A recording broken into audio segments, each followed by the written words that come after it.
Okay. Good day, ladies and gentlemen. I'm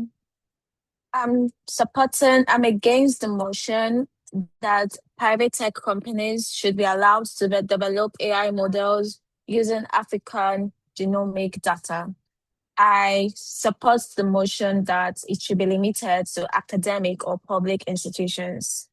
So, first of all, Africa itself. Africa is a very big continent. In fact, it's the great continent. And as we know, it's made up of different countries across the continent. Please, next. Okay. So, yeah, Africa is a great, that's rich continent, yeah, with rich, diverse genetic data. But with all of this information, according to data published on databases and in different publications, Africa contributes less than 3% of the global genomic data. And that is not true.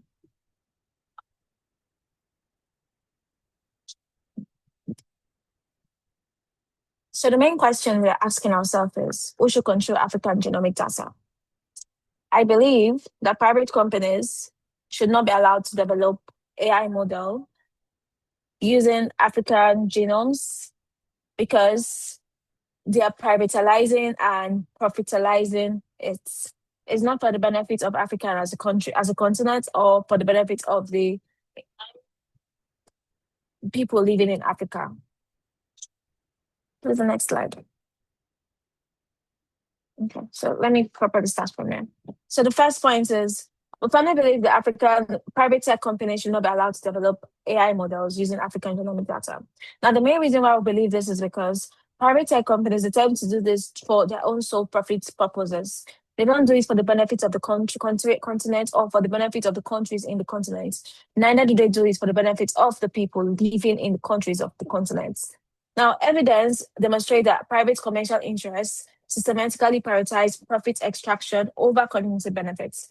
There's no transparency, they lack accountability, and also they perpetuate colonial patterns of resource exploitation. African populations deserve governance structures that protect their genetic sovereignty and ensure that innovations benefit their communities first, not shareholders in distant corporations.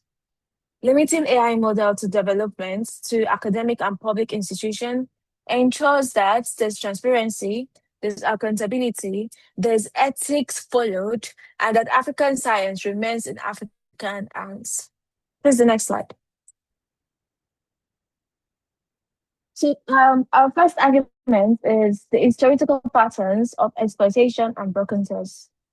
A very common case is the Well Sanga Institute, which took place in 2017, where Sanga sequenced 2,100 Uganda genomes from Uganda, and they allowed Thermo Fisher, which is a company, to make 75,000 gene chips. And these gene chips were sold in the black market for $2.2 million. And none of this was put into Africa, the countries, to even develop the countries, to make hospitals, to make research laboratories, or to benefit the individuals in the countries of Africa. Uganda, per se, the all money was for their profits. It was shared between Temofesha and Sanga. There was no proper consent from the donors. They were not even aware of what was going on as at the said time. And this whole process is very unethical. Now let's look at the Ava Supai case. Now, in US, they discovered that their DNA was misused and they sued the Ava Supai and they won $700,000. And frequently, these companies cannot rise up to use their DNA again. But this is not the case in Africa. Once the trust is broken, it cannot be repaired. Private companies, they have no public oversight. In fact, they do not put the communities first. All they're interested in is making their pockets bigger and making their proprietors richer. In contrast, public funded African initiatives like the H3 Africa Initiative, when they worked in Africa and used our genomes, they tend to build research laboratories. They trained our children to PhD levels. In fact, they provided jobs and they also they use the data for the benefit of the community. This is the next slide. So our second argument is profit really, really the first thing that should be put in place, or should it be the Africa else? Now, private companies they largely invest in research that make money. What they are interested in, they're not interested in solving a severe health case in Africa. Instead, they are looking for what they can exploit to foreign countries and they can sell to make money. Their investment is lower relative to the burden in Africa. An invention for diseases that are severe cases in Africa remains underfunded. Now, Africa has the largest genetic diversity in the world. Private companies make drugs for the rich countries using our genetic diversity. They don't even try to make drugs for Africans or try to create researches to treat surging health issues in Africa. Public and academic research agendas target neglected diseases such as malaria, tuberculosis. They use different initiatives such as Malaria Gen and Kemi Wellcome Trust collaborations. African populations risk being left behind in terms of genomics driven precision medicine. Now, precision medicine is medicine for each individual, tailoring medicine to each individual genome. That's the main purpose of doing genomics, to try to see how you can use a person genome to study the person genetic makeup. And if there's an health issue in that person, use the study and research to treat whatever issue is going on in that person. This is the next slide. Our third argument, thank you. Our third argument is weak African regulations. As we know, it is very difficult to have regulatory bodies that govern researches, especially research related to genomics in Africa. Now, previous research has showed that only 22 African countries have ethic guidelines governing genomic research, which should not be so. Because in foreign counterparts, every country, in fact, even limited to communities, local communities, have bodies that have rules governing any type of research, especially genomics research. Now, regulations are outdated. There is no superior checking the regulations. The regulations are inconsistent.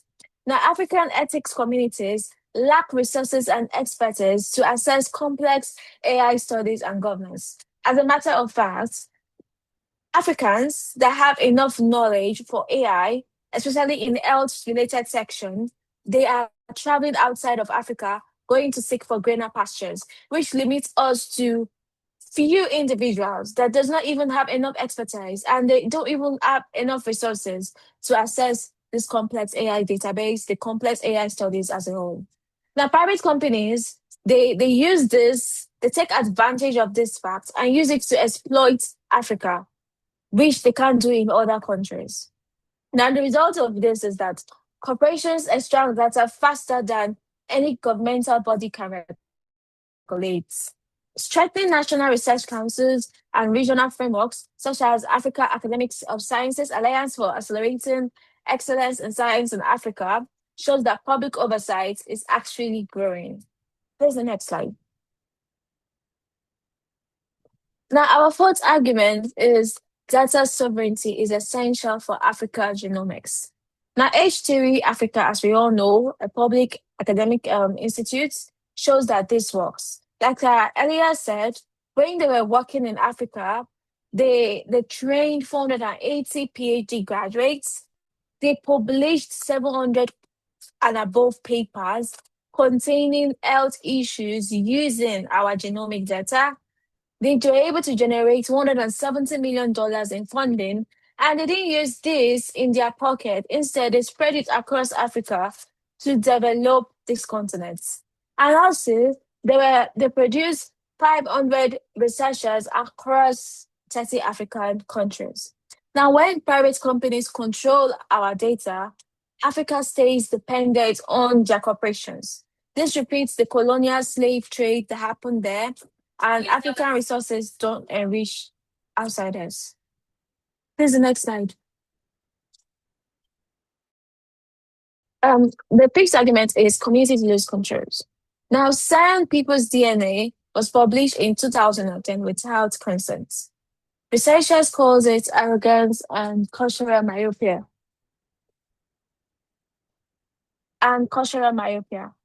Genetic data is also sacred to communities and carries deep cultural, ancestral, and spiritual significance. Now, involvement of private companies increase the risks that community autonomy and dignity are compromised. Public and academic institution frameworks, unlike private companies, are structured to respect community consent through local ethic review boards and data access committees. This is the next slide. As we know, this is a debate session, so I'm going to bring points from my opponent's teams, and I'm going to try to pinpoint why these points are not strong enough to hold water. So the first point they gave was Africa controls data trust. This actually sounds ideal, but it is very unrealistic.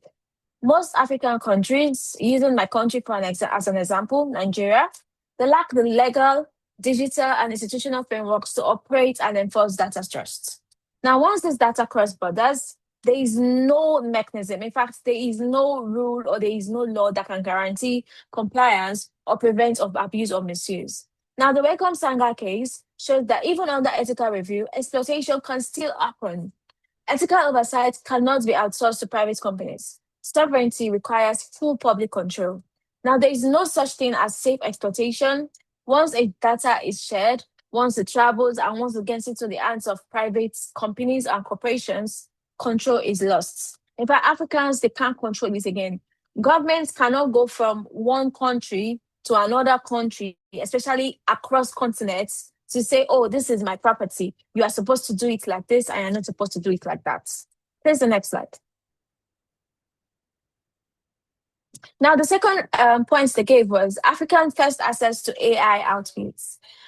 Okay, tiered pricing and access clauses are unenforceable.